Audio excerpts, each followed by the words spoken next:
Smart et Réglo avec Guillaume de Saint-Cernin. Bonjour Guillaume. Bonjour Arnaud. Comment allez-vous? Très bien. Avocat associé en droit social au cabinet BG2V. On va parler d'un sujet, alors on se dit mais pourquoi là? Pourquoi là? Parce que tout repart. Les team building, parce que c'est une fin d'année, il faut relancer les équipes, parce qu'il y a les voyages, il y a les séminaires d'entreprise. Et vous avez envie en tant qu'avocat nous dire tout ça, c'est très sympathique, mais attention, il peut y avoir des risques. Absolument Arnaud. On risque quoi d'abord? C'est principalement, moi je vais l'étudier sous l'angle URSSAF. Donc ce qui m'intéresse, c'est le risque URSSAF. Que prend ou pas un chef d'entreprise lorsqu'il organise un voyage d'affaires ou un séminaire pour rebooster un peu ses équipes?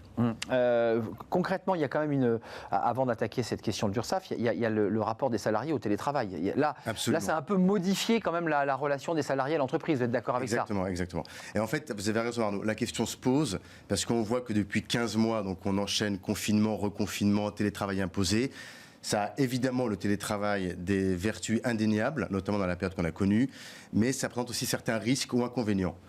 40% des salariés, ça c'est une source, c'est votre source, l'Agence nationale pour l'amélioration des conditions de travail, 40% des salariés qui ont répondu à l'enquête se sentent isolés. Absolument. Et il y en a 39% qui déclarent éprouver de l'appréhension dans la perspective d'un retour en présentiel.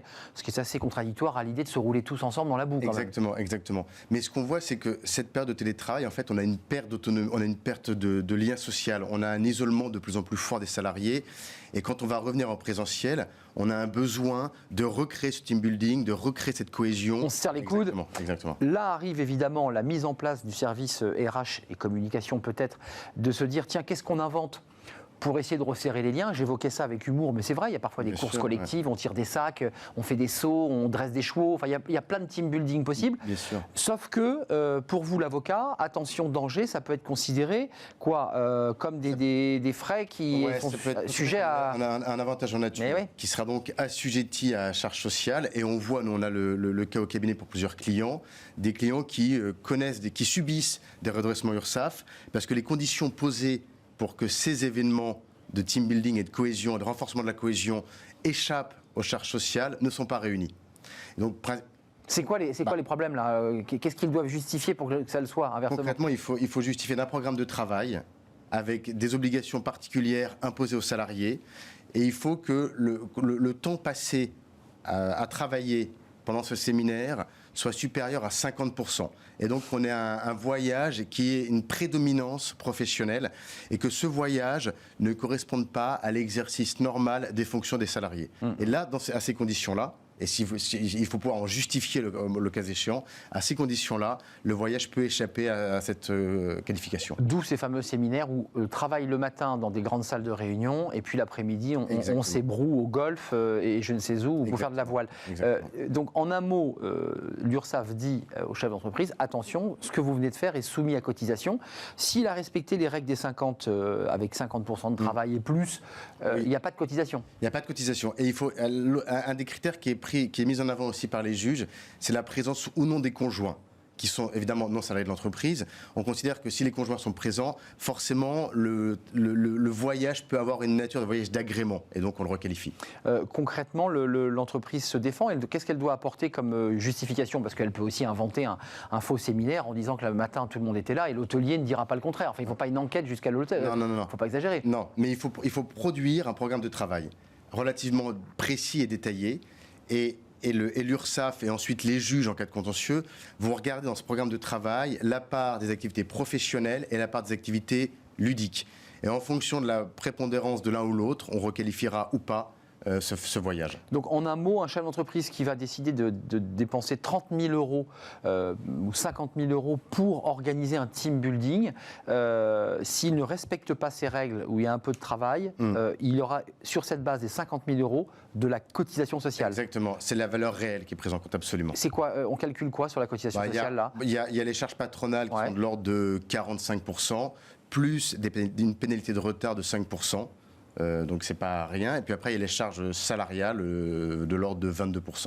Donc, ça lui fait, sur 50 000 euros, il va rajouter 55 000 euros de cotisation. Oui, alors après c'est surtout les charges patronales de 45% plus les donc, on n'est pas loin, quasiment de 50 000 plus 50 000. Bien sûr, ouais. Donc, ça coûte cher à l'entreprise, un team sûr, building. bien sûr. Un dernier mot sur ce sujet. L'URSSAF est quand même très vigilante sur plein d'autres sujets aussi. Hein. Il vérifie pas mal de petites choses. Hein. Oui, exactement. Mais ce qu'on voit surtout, c'est qu'il y a une évolution. C'est-à-dire que on voit, alors c'est pas rendu sur les voyages ou les séminaires, mais c'est rendu sur les soirées ou la participation à des événements sportifs. Exact. On voit que cette notion de renforcement de la cohésion, de renforcement des techniques de travail, d'échange entre les salariés. Donc là, l'URSSAF est plus souple sur ces questions-là ? Pour moi, c'est un peu plus souple. Mais la règle est la règle.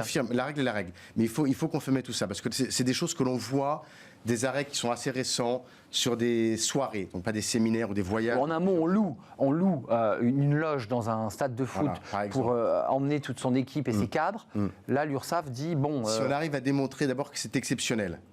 Et que c'est pas tous les matchs. Et que c'est pas tous les matchs, voilà. Exceptionnel, que ce sont des moments d'échange pour renforcer la cohésion et qui participent finalement à une technique d'organisation et de gestion de l'entreprise. Oui. Alors, certaines décisions de l'URSSAF, mais pas toutes, certaines décisions des cours d'appel, mais pas toutes, acceptent de ne pas prendre en considération ces événements dans l'évaluation des avantages de nature. Avant de nous quitter, en fonction des régions où on habite, on a des URSSAF plus ou moins sévères. C'est un peu comme pour les juridictions. Exactement. Ouais. Certaines sont plus souples. Celle d'Île-de-France, ça se passe comment strict, pas strict ? Plutôt strict, mais ça dépend beaucoup effectivement d'abord de l'URSSAF et puis du contrôleur qui vient dans l'entreprise. Physiquement de celui contrôler l'entreprise. C'est ça. Il y a une petite disparité effectivement. Ouais. Toujours bien accueillir son contrôleur de l'URSSAF. Ça, c'est important. C'est le conseil que donne l'avocat. Toujours être sympathique, mais pas trop non plus. Pas trop non plus, mais et surtout pas s'opposer.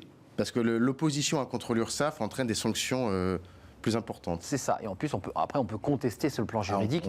Ensuite, il y a un délai de contestation derrière. Exactement. C'est une procédure à suivre. Attention au team building, à l'idée de resserrer le lien. Et parce que vous allez en avoir besoin, vous, chef d'entreprise. C'est une réflexion que vous menez pour l'été, peut-être pour la rentrée. Soyez très vigilants. Consultez un avocat. Donc, c'est un peu ce que nous dit Guillaume sur ce plateau. Merci Guillaume de Saint-Cernin d'être venu sur le plateau, avocat associé droit social au cabinet BG2V. On fait une courte pause et on se retrouve pour notre débat qui sera un grand entretien aujourd'hui avec un expert, un écrivain. Il s'interroge sur la place du salarié qui est de plus en plus devenu un consommateur. Bah oui, le salarié, il fonctionne comme un consommateur. Il achète son emploi, il a des exigences de consommateur. Il est très exigeant, parfois versatile. C'est un peu une transformation, voire même une révolution de notre monde du travail et même du marché du travail. On en parle avec lui. Il sera notre invité dans quelques instants après cette pause.